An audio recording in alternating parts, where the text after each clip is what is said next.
one of our goals is it's not, there's a lot of people at MERS, and you meet the benefit people and you meet the people on the road, the service people, but the investment team, we don't get out quite as much, but it's not me. There's 9 of us together, and we thought it would be useful to kind of have a discussion so you could get to know the team members a little bit better, and get some insights into how we manage the portfolio and also the governance structure. I've got Jim Wiersma, the chair of our investment committees here as well, and I'm going to facilitate a conversation about between the members, and then we'll hopefully have some time after for questions. On all the tables you will see there should be some pieces of paper and some pencils. So if you have any questions that you'd like to ask, that you just write down the question, raise your hand, and MERS staff member will come and gather them. And then when we get to the end of our formal time up here, we'll just we'll answer the questions. And anything we don't get to, we'll post on our website or our social media platform in the coming weeks. So at this point, again, I'm Jeb Burns, and I'm the Chief Investment Officer, and I've been with MERS for over 16 years, almost 16 years. I was rounding up. And I've got over 20 years financial services experience. I spent some time as a financial advisor before working in state government for 7 years in various policy roles in natural resources, in accounting, press and legislative work, and then actually spent some time in the state budget office before coming to MERS. I have an undergraduate degree from Western Michigan University and a master's degree from Wayne State. I serve as an investment committee member for Western Michigan University's foundation, and as well as I'm a board member for the National Association of State Investment Officers. So, Jim? My name is Jim Wiersma. I come from the non-governmental side of things. I work for a private company in Holland, Michigan. Going back to the beginning, I have been in the business world for 43 years, I believe, which I'm highly confident is longer than the lifetimes of at least 4 or 5 people on this stage, which in and of itself, of course, doesn't add any credibility to anything, but it's an interesting fact. I graduated from the University of Michigan in 1973. My first job was with Marathon Oil Company, a Fortune 500 company that many of you perhaps buy gasoline from time to time. That was a great position and gave me the opportunity to move around the country and around the world. I spent 3 years in London, England during that time, and gained some very valuable international experience. That particular position was followed by another job with an independent oil and gas company in Denver. And in 1983, when energy industry conditions worsened dramatically, I made a change and came back to West Michigan and joined Hayworth, one of the 3 large international furniture companies.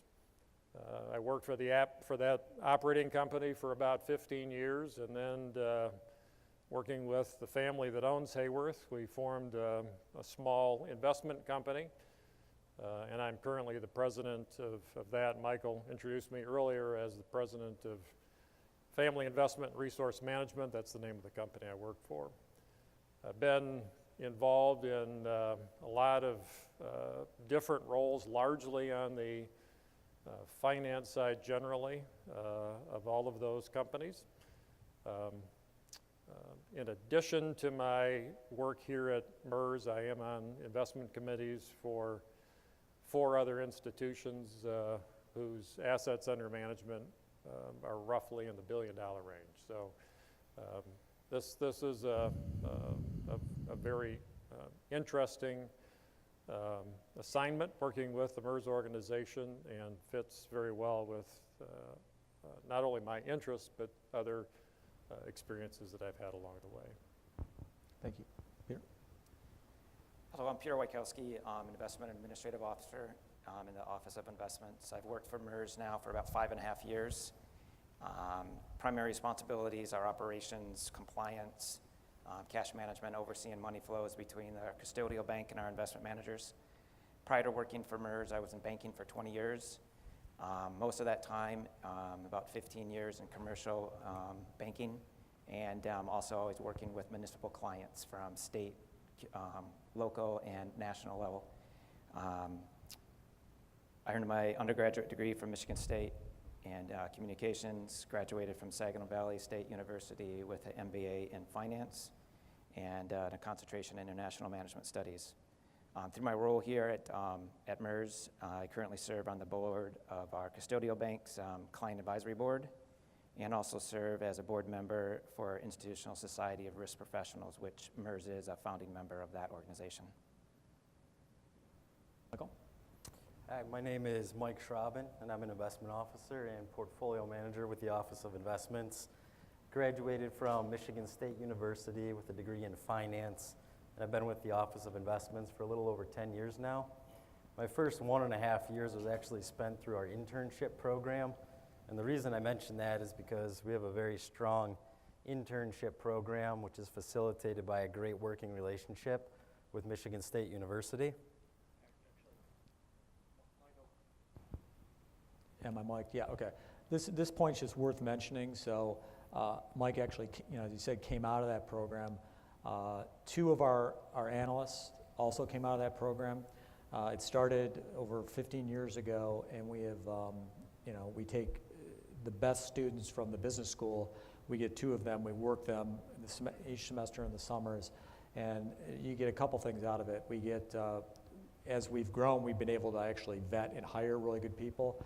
And then frankly, we get cheap, really best-in-class labor, and then there's a giving back. I mean, I was lucky enough, and I know many of these people were, to have quality internships in school, and so we prepare, young men and women so that they can hit the ground running once they graduate. So it's one of the benefits of being in Lansing and being close to Michigan State University.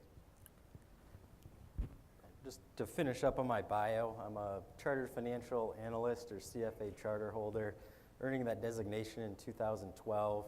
And I also currently serve on the Finance Advisory Board at Michigan State University.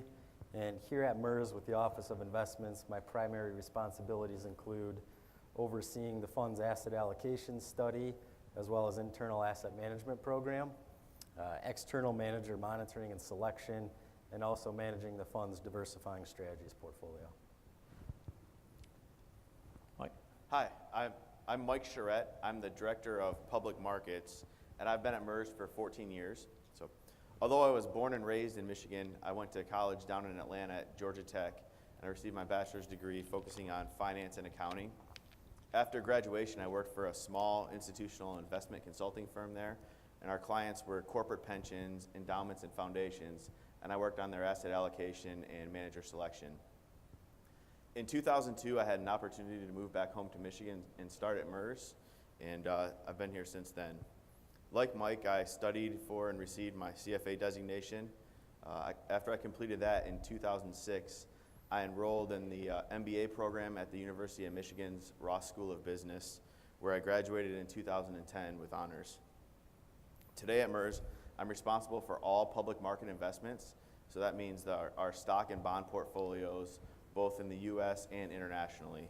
And I'm also responsible for the investment menu on our participant-directed accounts programs. Ed? Hi, my name is Ed Michaele, and I'm the Director of Private Markets here at MERS, and I've been in this position for roughly 4 years. So I deal with everything that Mike doesn't, things like real estate, commodities, timber, infrastructure, and private equity. In my role, I serve on multiple advisory boards and boards of directors for MERS Investments, and in that capacity, I really think I have one of the coolest jobs on the planet. Prior to MERS, I was a member of the investment team at the State of Michigan Retirement Systems, and I was there for 4 years as part of the real estate and infrastructure investing team. Overall, I have 20 years of experience in investing in private markets, including stints at a pension fund advisory firm, as well as a Fortune 500 real estate firm.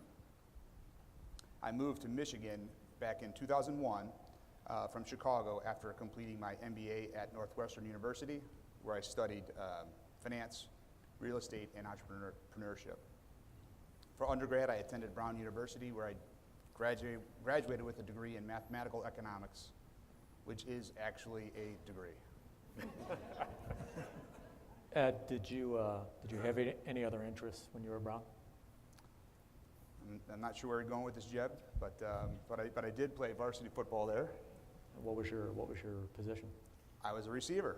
Did you have any other role on the team? All right, now I know where you're going with this. I was called into one game for emergency place kicking duties. And how did that end up? Yeah, not very well. I ended up missing 2 extra points and a 20-yard field goal. So fair to say a better investor than place kicker? Yeah, I hope so. Little background on this. This actually, we were in a meeting in Boston in a real estate firm, and some guy just came out of the office and was like, "Oh, there's Ed. I haven't seen you since." And then the story unfolded about the kicking career. One I would like to keep buried deep, but But that was an error in judgment. Yeah. So, Mike, I think. See, I was supposed to have the clicker, and we had a fight earlier about who would have the clicker, and he took the clicker from me. So, but that's the kind of team we have right there. You know, Mike knew that he had the skill set to actually do the clicker better than me, so he's in charge. So, in my talk earlier, roles and responsibilities and procedures and knowing who does what is so important in a complex organization. And this little chart we put together, and you can see the different bodies. I talked a little bit about the Risk and Compliance Committee and the functions of the Office of Investments, and you've got the members of the Portfolio Review Committee up here. But the Investment Committee, which is a subset of the board, is I think it's critical to helping us, to provide oversight, governance, to provide value add, to provide insights to both the board and the team. And we've got the chair here of that committee, Jim. And so, Jim, I think what I'd like you to speak about is you serve on some other boards, as an investment committee member and a chair. If you could talk about kind of your experience about, what's best practice in doing that, and then what are the strengths that MERS governance structure brings to the investment committee in the running of an institutional fund.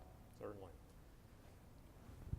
Yeah, MERS has an investment committee, which in the intros a little earlier you learned was made up of myself as chair, Mike Gilmore as one of the other appointed board members, and then Michael Brown as president of the board serves on that committee as well. So as a group of 3, our responsibility is to sort of be the eyes and ears of the board at the investment committee level, or at the investment level, that permits us to communicate back and forth, not only board attitudes, I guess, downward to the investment committee, but also in investment activity up to the board. So we do provide a function like that within the governance structure of the MERS organization. One of the unique things about the MERS Investment Committee that isn't characteristic of some of the other committees that I serve on is the fact that we do not use here at MERS an outside investment consultant. Many organizations choose to do that and use the investment consultant then as a way to source investment ideas, as a way to do performance measurement, as a resource for developing investment policy statements, asset allocation strategies, all of those kinds of things. Here at MERS, that talent, quite honestly, is all resident within the organization, which is not only a significant benefit from a cost point of view, but I'm sure as you heard me talking about those particular activities, to know that those are activities that are rigorously done right here on staff just means that the competence and frankly the familiarity with the rationale for why do we pick that manager, why have we made that kind of a commitment to that particular asset class, all of those things are convictions, I guess I would say, that are pretty deeply bred, but are ones that people fully understand. I think that's a huge benefit to the organization, and I think it greatly aids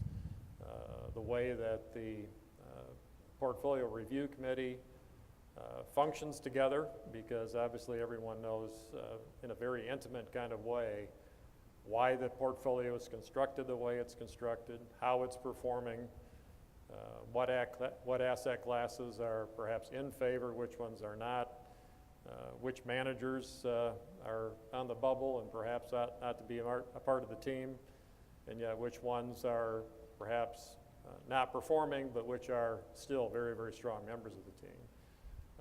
I think that's just a great characteristic of the way the MERS investment team functions. And like I say, I think it adds some significant benefits on a day-to-day basis. And in that one respect, I would say it's quite unique to the other organizations that the other investment committees that I serve on.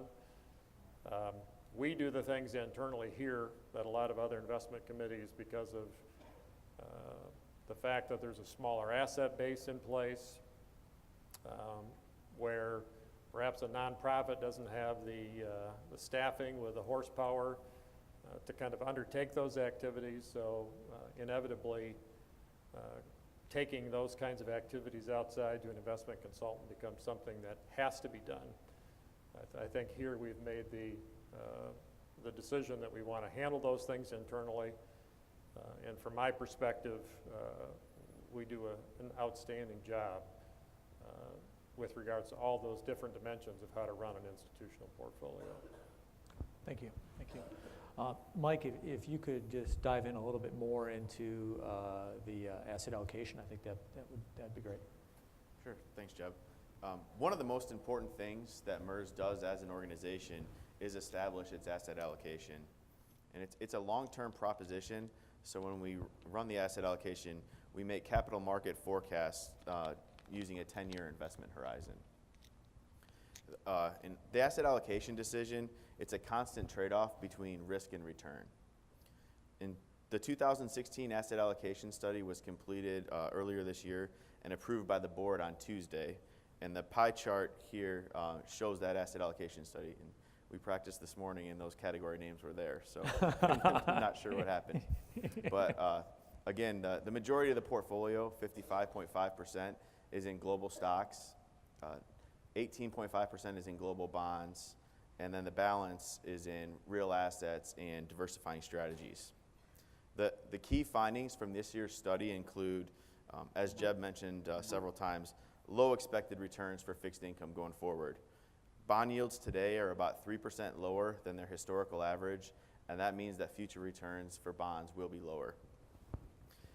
For U.S. stocks, across the market capitalization, they appear a little expensive today, meaning we also expect future returns for U.S. stocks to be lower than their historical average. The one bright spot, international and emerging market stock valuations both appear relatively attractive, especially compared to U.S. stocks today. And there are opportunities that exist in real assets and alternative investments, which Ed's going to talk about in a couple minutes.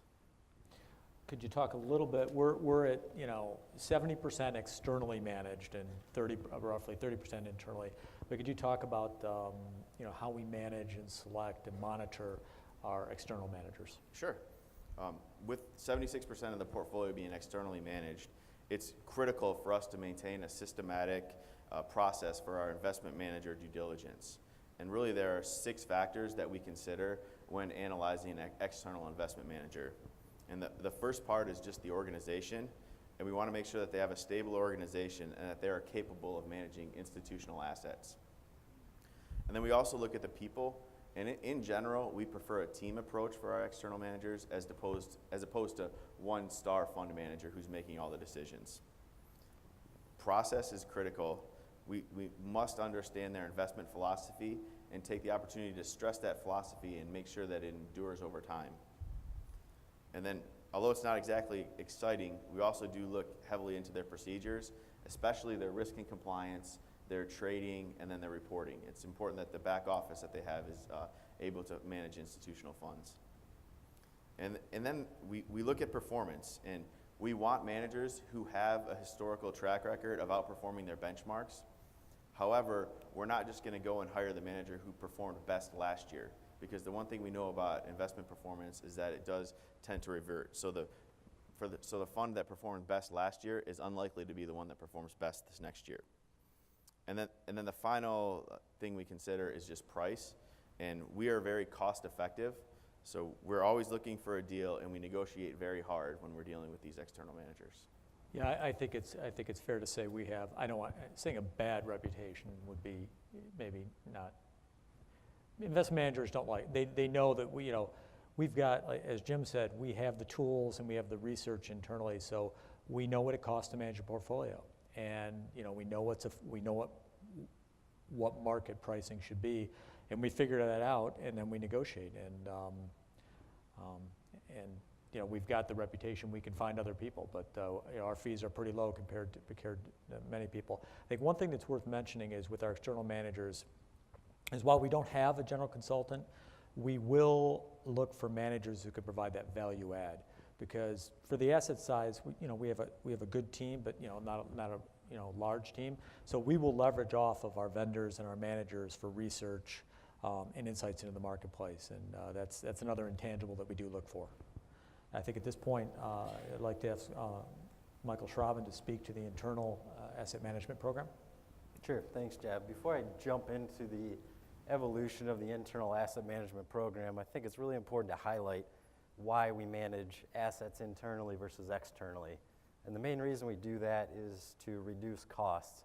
Low-cost implementation is absolutely critical for our investing success, and one of the best ways to reduce costs is to manage assets internally, because assets managed internally do not have additional investment management expenses. And so here at MERS, we actually have a fairly long history of managing assets in-house. We've managed a short duration cash portfolio for over 30 years now. And we began managing domestic equities in-house with the launch of our index strategy. And really, as we've added to the team and we've added to resources in the last few years, we've begun to take a more active approach to our internal equity management. And so in January 2012, we launched an active microcap strategy, followed by an active large cap strategy, an active small cap strategy, and most recently, an active MLP strategy. That was the equity side. On the fixed income side, we continue to manage the short duration cash portfolio, which is actually the portfolio from which we make the monthly pension benefit payments. And most recently, with the approval of the new asset allocation, we're actually going to be bringing a core fixed income portfolio in-house.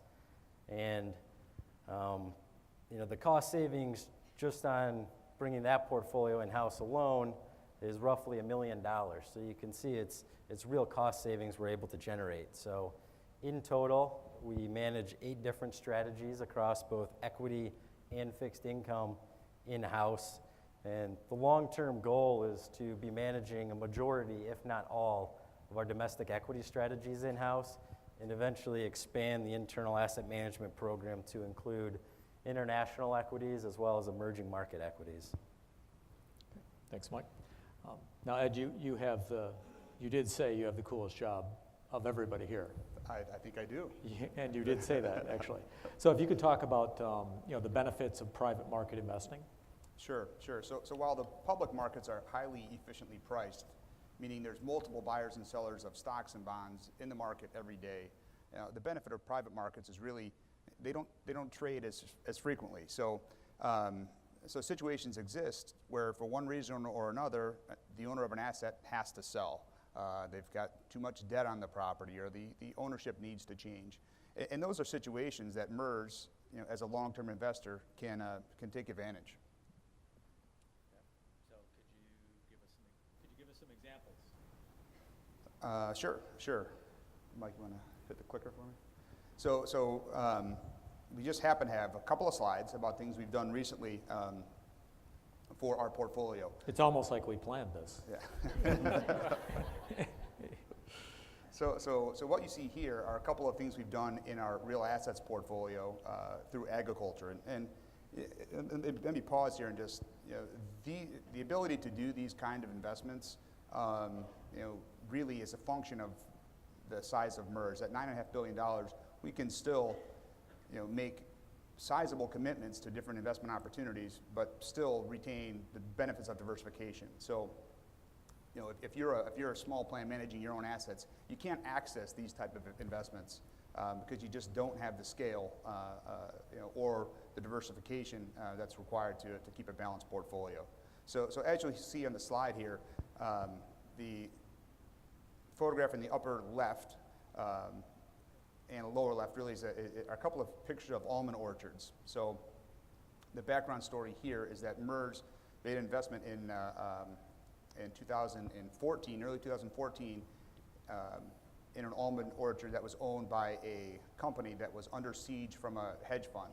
The hedge fund was putting a lot of pressure, in the market through public disclosures saying that the company was over leveraged.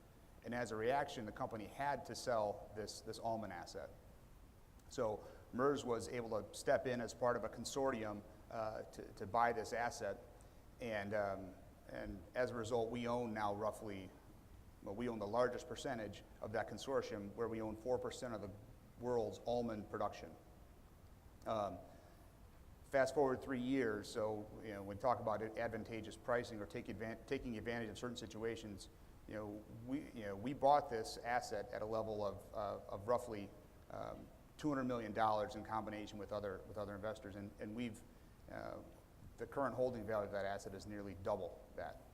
So it's been a very positive result for us. And the other parts of the slide, we also have investments in an avocado farm in Latin America, as well as a farming operation in grapes. The next slide. On the real estate side, just a couple quick examples here. The hotel in the upper left is a situation where at the end of last year, we invested alongside one of our fund managers in the rehab of a hotel. So a developer was able to acquire a hotel at a very deeply discounted price because of a distressed, actually a foreclosure situation, but they needed money to help fund the renovation of that hotel. MERS was able to step in there and provide the capital to go through that renovation, and we're expecting big things out of that investment in the next year. And kind of the bottom left portfolio, that is a situation where MERS was able to contribute capital to a consortium that was building industrial warehouses in China. And we needed to provide short-term capital to the developer of those warehouses so that he could, go through an IPO, which is an initial public offering, which just happened 2 months ago. So in a little over 3 years, MERS will double its investment value in that particular investment. Yeah, and it's worth, that's a case where we're partnering with, global companies that have people on the ground and the contacts in these places. It's not just to be clear, it's not just Ed going over and buying a logistics center in Beijing, because I have a hard time with the language. Yeah, that's it. There's been a lot of stories about costs of alternative investments, so and particularly private. So if you could talk a little bit about what we do to reduce the fees and ensure that we're getting kind of value for these type of investments. Yeah, for sure. So you may have heard the team here is highly focused on fees. I'm not sure if that's been communicated yet or not, but we are. So and that applies to the public markets or the private markets as well. So I thought I would just take a minute to maybe walk you guys through the structure of how we collectively own these assets. So if MERS is the pension fund at the top of this org chart, the things that really produce the returns are the assets at the bottom in those green boxes. So that's where we have the almond farm, the avocado farm, the grape farm, or the real estate buildings. So those assets are really what generate the return for us as a pension fund. However, historically, the way those investments have been accessed is through a couple layers of investment management firms, right? So the first box there is this fund-to-fund private equity manager. You know, if you're a smaller fund or administering your own plan, in order to get the benefits of diversification, what you might do is hire a manager who can invest your money alongside several other small funds to pick investments for your pension fund. And when MERS was early on in its investing, you know, phase, MERS did have a fund-of-funds manager. What we've done since 2012 is try to eliminate that first layer of fees. So in 2012, we did eliminate that structure, and you know, as a result, have saved the fund roughly $2 million a year in that level of fees. So the next level, the two boxes down below that, really those are the guys that, as Jeb mentioned, are the institutional partners that are out there on the ground in China, in Australia, finding investment opportunities for them to put money in on behalf of their pension fund clients. So, and we're in the process really of trying to reduce that level of fees as well through, as Jeb said, partnering on a more direct basis rather than allocating all of our money to them directly, giving them a little bit of money and then holding back a little bit more so that if we see investments that we really, really like, we can go in on a more fee-efficient basis. And so that's really what we're trying to do, and that's the current phase of right now, the private markets. So, Mike, one more slide. So to quickly summarize, you kind of seen this growth of a dollar chart here. We just used an example of a hypothetical portfolio of $100 million. You know, really the private portfolio right now is roughly, you know, $1.5 billion. We don't anticipate all that $1.5 billion going to a direct investment model. We just don't have the bandwidth to do that. But you know, any incremental amount we can shave off of that and manage in-house, as Mike Schraben said, will save you guys and save us significant amount of money. So if you look at this chart here, the black line is kind of the investment level returns. And if you invest $100 million after 10 years and assuming a 12% annual rate of return, that'd be worth roughly $310 million. But due to the fees that would be imposed from a fund manager, that amount's reduced by roughly $70 million to $241 million. If you just have that lower level of boxes that we talked about on the previous slide. And then in addition to that, if you have the overlay of a fund of funds manager, that reduces the returns by another $20 million. So there's real value to be had if we can execute on this strategy. If you kind of look out the call-out box to the right, you know, really the fees that are imposed by investment managers can end up costing roughly 3.8% from an investment that might return something like 12% on an annual basis. Yeah. So that's part of the work that we'll do. This is why, I mean, we go into alternative investments because, you know, that's where we think we can get those higher returns than the public markets, particularly bond returns. But we will actually crunch the numbers, and a lot of times if we can't get the fees down, you know, we'll say no, because you look out, you know, you do projections over 5, 7, 10 years, and you're like, you know what, there's too much fee drag. So, and that's the benefit, I think, of the work that Ed does, is we could actually get almost an apples to apples decision on the table, and you know, I think it just helps structure the portfolio for success. So, at this point, I'd like to turn it over. When I was giving my report during the business meeting, I talked about that there's another part of the business, and Peter heads that up, and it's managing a $9.5 billion portfolio is very complex, and there are a lot of issues making sure that it's done properly. So Peter, I think if you could kind of speak to that, that'd be great. Yep. As you can see from this chart here, we talk about risks and different control issues. So the most important thing here is that we are adding multiple layers of checks and balances, multiple layers of oversight and approval processes. So the big thing here, you know we understand that all the risks, from market risk to liquidity risk. Jeb mentioned earlier other various risks that we have, from geopolitical risk. So all that kind of comes together when we're thinking about risk of the portfolio of the fund. But the goal here is to ensure that we take prudent risks, that we have established consistent structure, and that we have appropriate guidelines to manage these risks. Yeah, could you talk about the layers of governance that we have and how you interface with those different layers? Yep. We have you're correct, this is a business unto itself, you know, and there's more of a team approach, as we have mentioned earlier. It's not just us, it's our custody bank, that's our accounting and performance book of record. It's working with our finance group and them working with our custody bank. It's working with our brokers, settling trades with the custody bank. So there's a big team network that we have in order to work with all our managers in our bank. We meet with that bank bi-weekly with the team from accounting and finance, internal auditor, different members of our staff, and discuss any issues that are going on from performance, accounting, just making sure everything is moving in the right direction. So, and since coming here, you know, we've mentioned a lot about fees, but that was probably one of the first things I did since being in banking for 20 years and understanding that structure and how banks work. And there's just a lot of fees. We've seen things recently from the Wells Fargo scandal.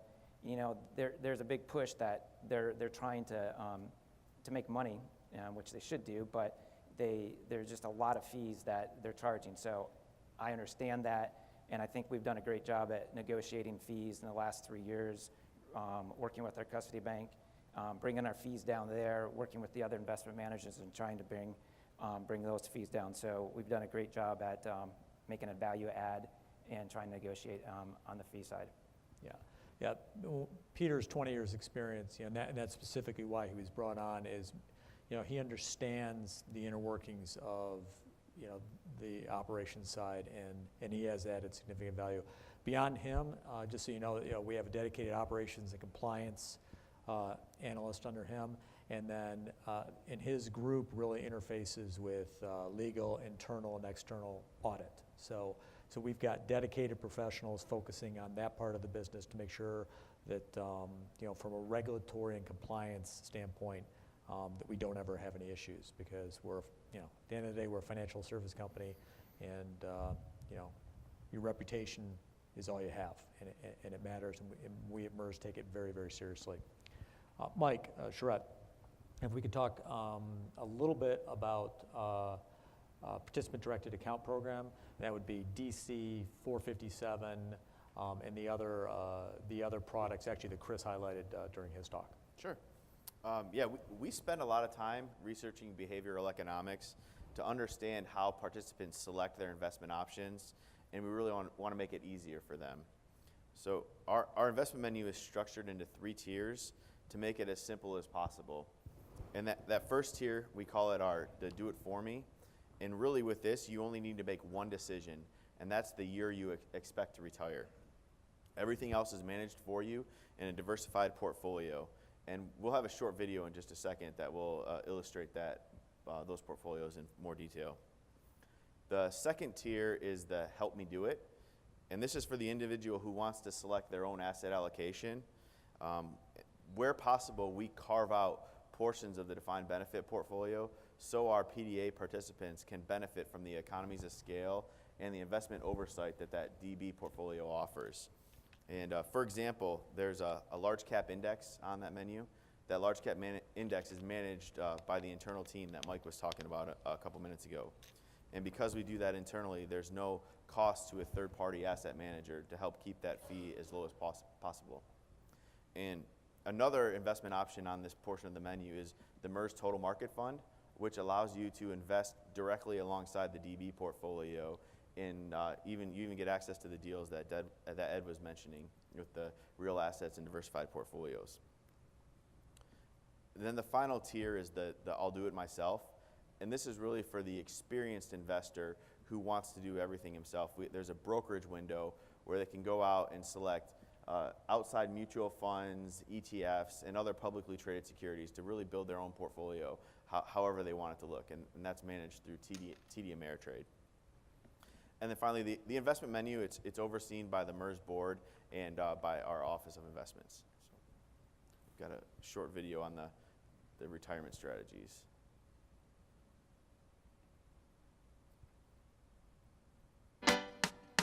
Twiddle-diddle-dee, twiddle-diddle-dee, twiddle-diddle-dee, twiddle-diddle-dee, twiddle-diddle-dee. Tweedledee, tweedledee, tweet, tweet, tweet, tweet.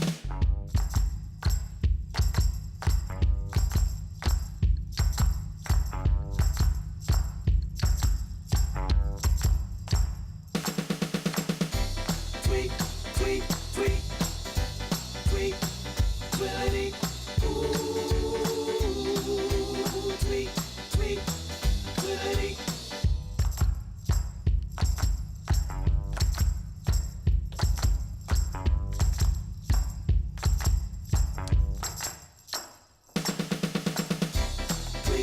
Tweet, tweet, tweet, tweet, tweedledee. Ooh, tweet, tweet, tweedledee. Tweet, tweet, tweet, tweet, tweet, tweedledee. Tweet, tweet, tweet, tweet, tweet, tweedledee. Woot, woot, woot, woot, woot, woot, woot, woot, tweet, tweet, tweedledee.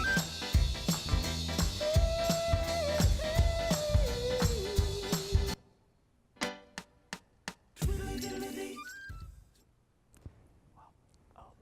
Yes, so we've given that song to you for the remainder of the day, because you're going to hear it in your head.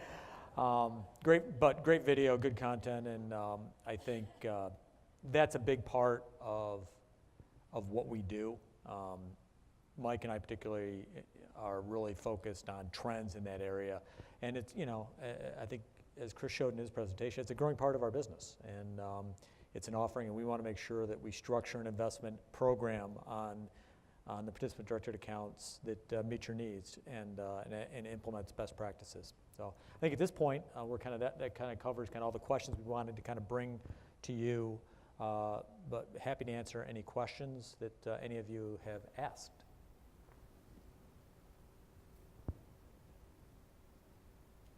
I think Aaron will, they're being gathered.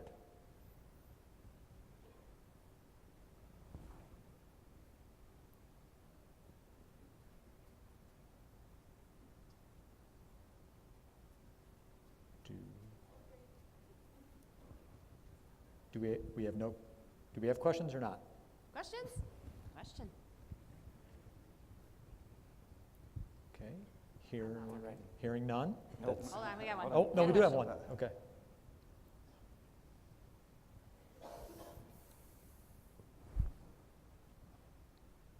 If others have questions, raise your hand, we'll find you too, so we can. All right. How does the 10-year smoothing, so on the DB side of things, the actuarial smoothing, the 10-year smoothing impact the 7.75 investment goal? I think that's actually, I hate it when people say this, but that actually is a good question. I think there's, the actuaries and the investment team, we talk to each other, and when we put together our asset allocation, we take a 10-year view as well, and the actuaries take our actual experience, and then that flows into what they do. But it's not like, the actuary says, here's what you have to do, and from an investment standpoint, it doesn't impact how we actually go about making investments. Does anybody else want to? Yeah, no, I think Jeb's absolutely right. The 7.75, when Mike mentions the asset allocation study, that's the number we're charged with hitting over the long term, defined as 10 years or longer. So really in terms of the way we build the portfolio, the investments we select, the choice of smoothing does not really dictate it. It's really that 7.75%. They're entirely separate decisions. We're focused on achieving that actuarial rate over the long term.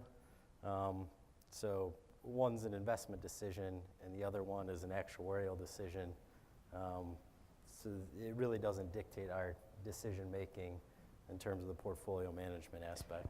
Yeah, actually, and to kind of build on that, we try to build a portfolio that has lower volatility, so it doesn't experience that full brunt of the stock market. And then the smoothing actually tries to do the same thing and smooth out your contributions to the pension or your contributions to the fund. Okay, so we have one more question, but real quick, just following up on that then, so sticking with the assumption, the assumed rate of return and all of that. Can somebody comment just on our confidence of the 7.75 assumed rate of return and hitting that in the future, whether from a long-term perspective? It's a common question, common dialogue. Can someone speak to that? Yeah, I'll start and anybody else can jump in.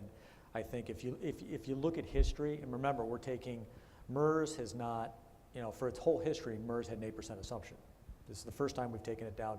And just so everyone knows, these discussions have been taking place at the board level for a long time. I mean, every asset allocation we've done, we've watched rates come down, but we're looking at that, we're looking 10 years out, and we're saying, okay, rates are coming down, but it's not a permanent thing. So over an extended period of time, history tells us that 7.75 is probably reasonable. That said, if interest rates stay low for, decades, it's going to be a challenge. And I think that again that's the reality of the situation. But history tells us that things don't stay like that. They don't stay static. So if rates normalize, I'm very, very confident over longer time periods we will. But if they don't, there'll be challenges, and some of the enhancements we made to the portfolio we think will help. Thank you. Another question from the floor. Do you make assumption changes outside of the experience study, so every 5 years? So from an investment perspective, we used to do the asset allocation every 5 years, and we felt that there was so much market movement and issues impacting the markets that we do it every 3 years.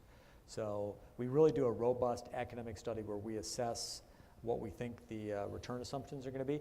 But as we manage the portfolio, we look at valuations on a yearly, quarterly, and even monthly basis. So if we're expecting, if we think we can get 9% from stocks over 10 years, but we see valuations are high at a certain point, that tells us that from going forward, they might likely be lower in the short term. So we don't reset the asset allocation in between that 3-year time period, but we do pay attention to where valuations are, and it will impact when and how much we do invest.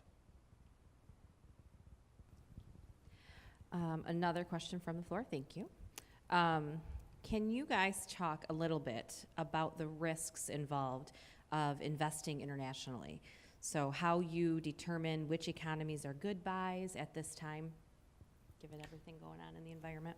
I'll start, and I want somebody else please jump in here, but this is where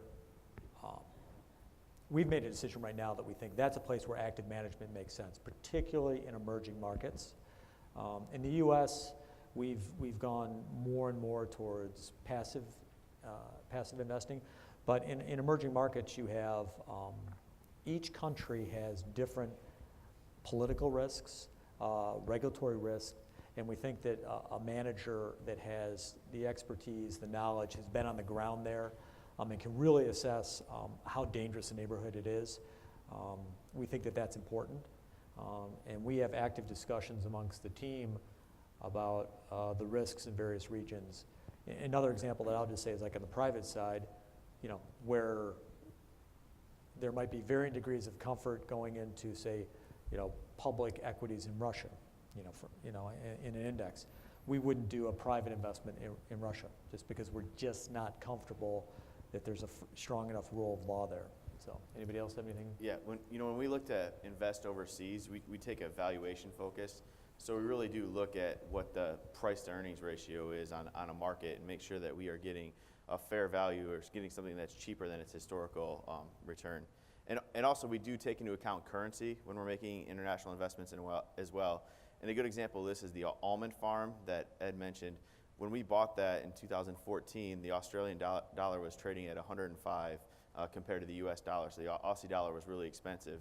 And we knew that we wanted to own that asset and we wanted to make that investment. But because the Aussie dollar was so expensive at that time, we decided to fully hedge the portfolio. And it's a good thing that we did that because the Aussie dollar has depreciated to almost 70 cents on the dollar now. So we were really able to protect our capital on that. So. Yeah, so that's a situation where you could actually have your asset go up, but the currency, against the US goes down, and basically you end up a round trip to nowhere. So, so those are discussions that we have with every new investment we make. I would add to what Jeb and Mike said would be most of our investments on the domestic equity side we can do through the internal asset management program, and that's because the U.S. has the best regulatory oversight, they have the deepest markets, the most liquid markets, so we know these markets well, and we're comfortable executing our investment strategy without the expertise of external investment managers. On the international side, we rely heavily on best-in-class investment managers that are really the experts in their individual markets. So obviously there are a bunch of additional risk considerations we need to take into account when investing internationally. And one of the ways we mitigate that is to just partner with best-in-class managers that have been operating in that market for an extended period of time. They have the relationships and knowledge base to understand those markets. So really that's one of the best ways we can mitigate risk is to hire experts around the world to implement our investment decisions, because we're a relatively small staff to the asset size, and we do need to rely on external relationships to make sure we're taking all those risks into account and making the best investment decisions on behalf of the fund. Thank you. Okay, the next question from the floor, I think, is something that we're all asking ourselves. Do you have a plan for post-election? Yeah, this might be my area of expertise. I do spend a little bit of time on this. I think in a presidential year, the markets it usually tends to be a good year for the markets. That's historically, that's how it's been. And I think we're seeing that unfold right now. My take, we won't be deploying a lot of new capital in early November. I mean, if we had an investment to fund, I think we might defer that for a couple weeks. I think, my personal take, this is not MERS take, but I think if Hillary's elected, the markets will not be that happy, but not be that sad. I think if Trump is elected, I personally believe there'll be a significant sell-off in the market. I also think that very similar to Brexit,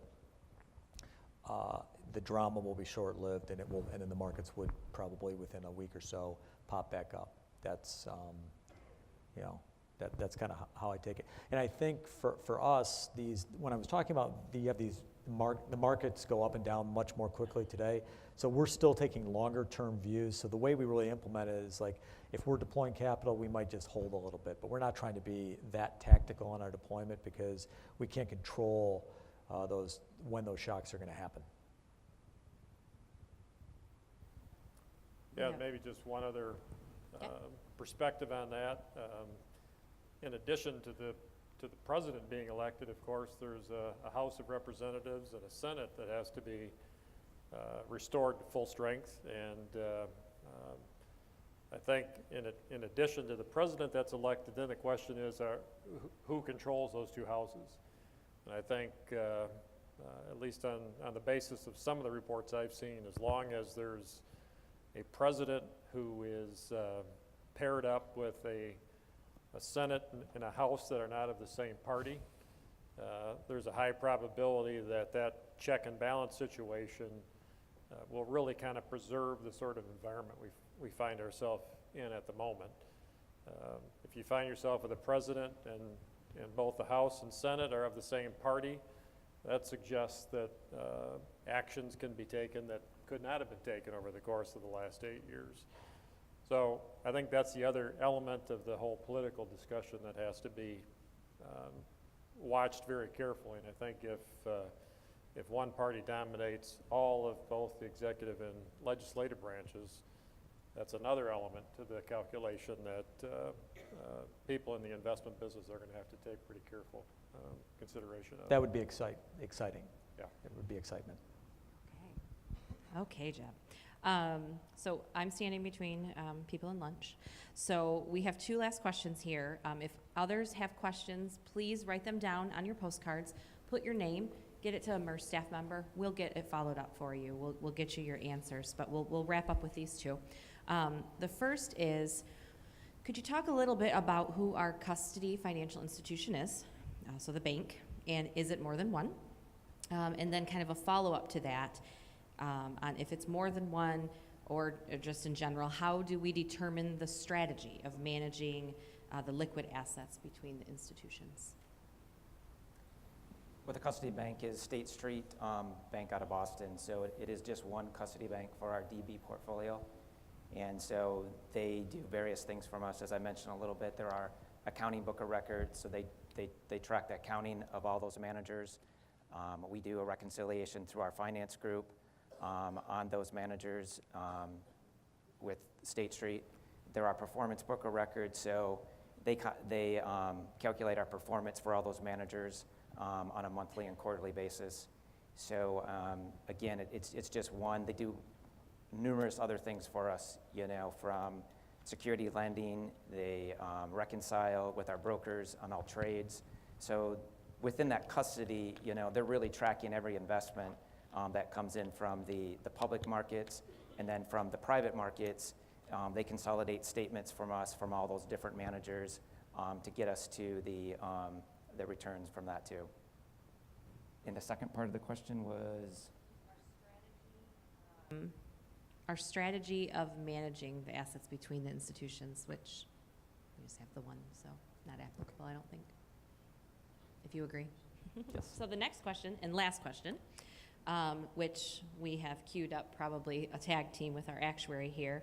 But the question is around, due to the switch on the actuarial smoothing, so on the asset side, moving from a 10-year smoothing to a 5-year smoothing on the investment returns, is the entire 2008 crash absorbed, or do we still have more to come on the actuarial smoothed rate of return?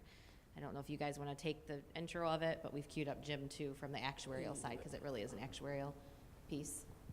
And they're going to go ahead and point to the actuary. Thanks, Jim.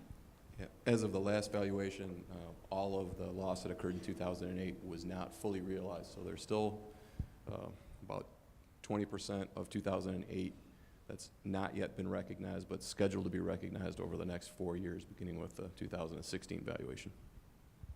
There he is, with that conciseness. All right, so again, if you have additional questions, please put them on your note cards, put your name, find a MERS staff member. We will follow up with you. We will get your questions answered.